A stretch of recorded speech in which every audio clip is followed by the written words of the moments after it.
एक school teacher जो बच्चों को पढ़ाता था, फिर निकाल दिया गया टीचिंग स्किल्स की वजह से। लेकिन वही आदमी प्राइवेट जेट का मालिक बना, प्राइवेट आइलैंड खरीदा और बिलियनर्स उसे hundreds of millions of dollars देते रहे।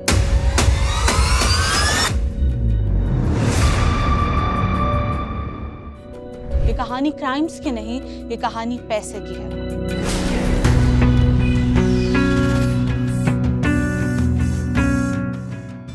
(1970s के एंड में जेफरी एप्स्टीन न्यूयॉर्क के एक प्राइवेट स्कूल में टीचर था।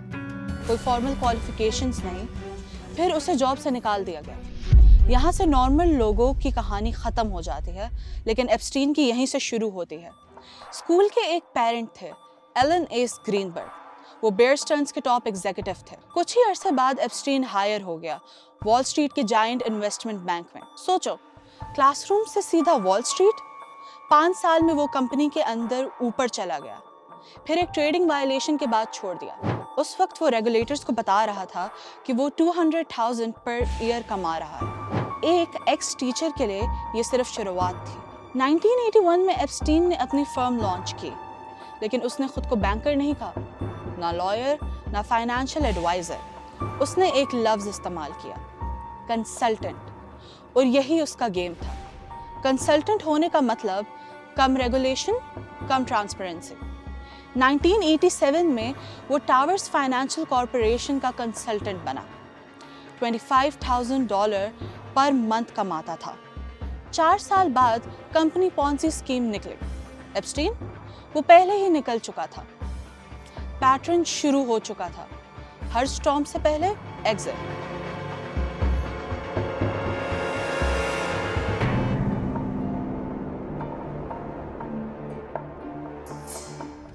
अब पैसा सीरियस लेवल पर आता था। फोर्ब्स के मुताबिक उसकी वेल्थ का मेजर हिस्सा सिर्फ 2 लोगों से आया। लेस वेक्सनर, विक्टोरिया सीक्रेट का बिलियनियर ओनर। एप्स्टीन ने उसके फाइनेंशियल अफेयर्स मैनेज किए, पावर ऑफ अटॉर्नी तक मिल गई। टोटल पेमेंट्स तकरीबन $200 मिलियन। बाद में वेक्सनर ने कहा कि उसे अब्यूज का कोई इल्म नहीं था, लेकिन प्रोसिक्यूटर्स के मुताबिक 2008 में वेक्सनर को एप्स्टीन से $100 मिलियन रिपेमेंट मिली। एलिगेशंस थे कि फंड मिसयूज हुए, प्रॉपर्टीज डिस्काउंट पर खरीदी गई।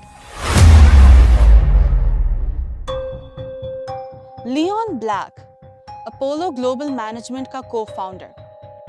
2012 से 2017 के दरमियान एप्स्टीन को तकरीबन $170 मिलियन दिए गए। लियोन ब्लैक ने कहा कि ये एस्टेट प्लानिंग और टैक्स एडवाइस के लिए थे। सिर्फ 2 लोग, ऑलमोस्ट $370 मिलियन और सिर्फ डॉक्यूमेंटेड नंबर्स हैं।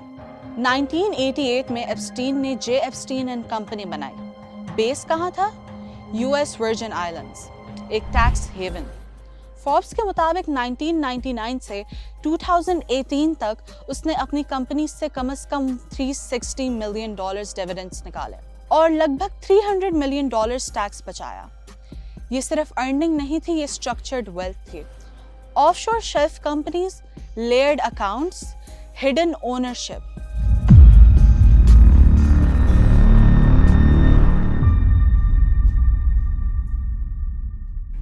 जैसे पैसा इंटेंशनली क्लोक किया गया। एप्स्टीन ने लिक्विड फंडिंग लिमिटेड ओवरसी की। बेयर स्टर्न्स इसमें इन्वॉल्व था। इसके फाइनेंशियल प्रोडक्ट्स बाद में 2008 फाइनेंशियल क्रैश से लिंक थे। फिर वही pattern, big financial disaster. Epstein site पर कभी भी सेंटर स्टेज पर नहीं। जेबी मॉर्गन ने डिस्क्लोज किया कि एप्स्टीन से लिंक्ड $1 बिलियन से ज्यादा सस्पिशियस ट्रांजैक्शंस फ्लैग किए गए। न्यूयॉर्क टाइम्स के मुताबिक हजारों ट्रांजैक्शंस सेक्स ट्रैफिकिंग फैसिलिटेट कर सकती थी। $1 बिलियन मूवमेंट, सिर्फ कंसल्टिंग फीस या कुछ और? डिपार्टमेंट ऑफ जस्टिस फाइल्स ने एक डेंजरस थ्योरी को हवा दी। क्या वेल्दी इंडिविजुअल्स को ब्लैकमेल किया गया? क्या प्रॉपर्टीज पर कोवर्ट फिल्मिंग की गई? क्या कॉम्प्रोमाइजिंग मटेरियल के बदले पेमेंट्स दी गई? ये थ्योरी है, प्रूवन फैक्ट नहीं, लेकिन सस्पेशन स्ट्रॉन्ग है। इंपॉर्टेंट बात, जिन बिलियनियर्स के नाम आए उनके अगेंस्ट डायरेक्ट रॉन्ग डूइंग का प्रूफ इस कॉन्टेक्स्ट में एस्टैब्लिश नहीं हुआ। एक फायर टीचर, बिना डिग्री, बिना क्लियर क्वालिफिकेशंस, कैसे बना हंड्रेड्स ऑफ मिलियंस का मालिक? $360 million of dividends, $300 million tax savings, $1 billion suspicious transactions, billionaire clients, offshore structures.